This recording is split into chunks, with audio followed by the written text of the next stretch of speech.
This is Spectre, issue 3 from 1987, and this cover, the way they have shaded his face, it makes it look like it is the Jordan Albert version of Spectre, like he's wearing a green eye mask.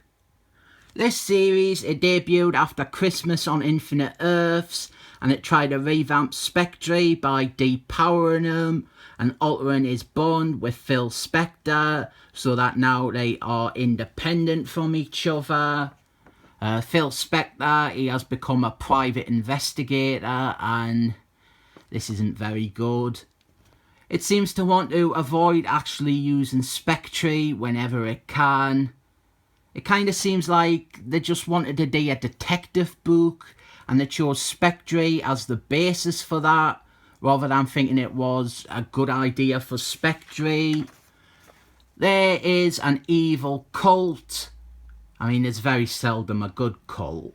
And this cult, they are... Oh, fuck, I just read this and I can't remember what they even want to do. They have possessed Phil Spector's buddy from the policeman force, and now he is gunning around and killing people for them. And Spectre and Phil Spector, they coexist now, but they are only ever bickering. They're like an odd couple arguing in Benidorm about which way it is to the market. I really regret reading these two issues of this series because they're not very good, but they are also very hard to talk about. They are weak, they're boring, there's even tarot cards in them.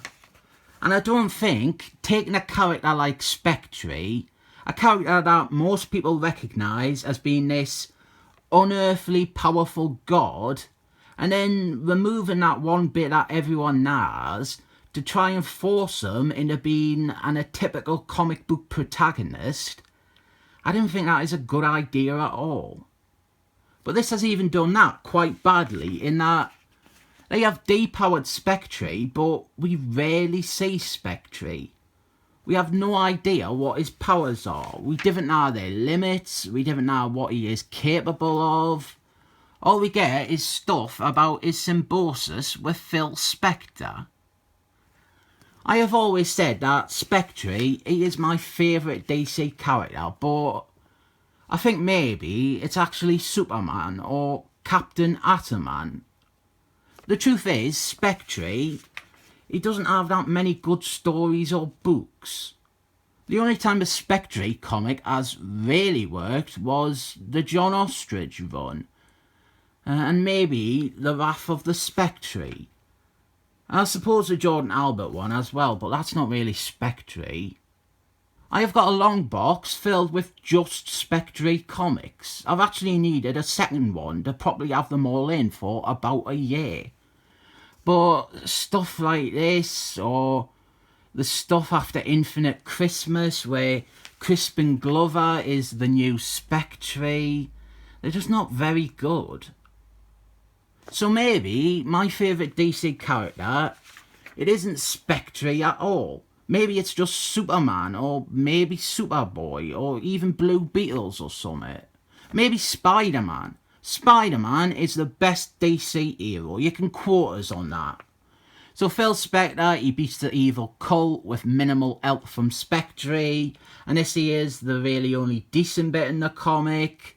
Spectre, he has to punish Phil Spector's hard cop friend, but Phil Spector wants him to go easy on him. But Spectre, he doesn't recognise the distinction between a murderer and a possessed person. But Phil Spector, he does eventually manage to convince him otherwise. We've got another cameo from Pantsless Stranger. I'm not sure Pantsless Stranger's appearances in this series really make sense or are really in keeping with that character's continuity. And to cap off the one good bit, here is Xanadu by Olivia Newton-John with some more tarot cards. Why not? We're building up to a thing about Xanadu by Olivia Newton-John seducing and manipulating Spectre. It is sexy. As I have said though, this opening story arc, it's not a strong start. This might be my shortest video yet, and I didn't care. It's what this comic deserves, really.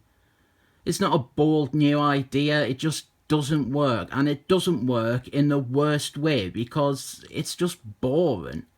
I rate this issue 7 thumbs up.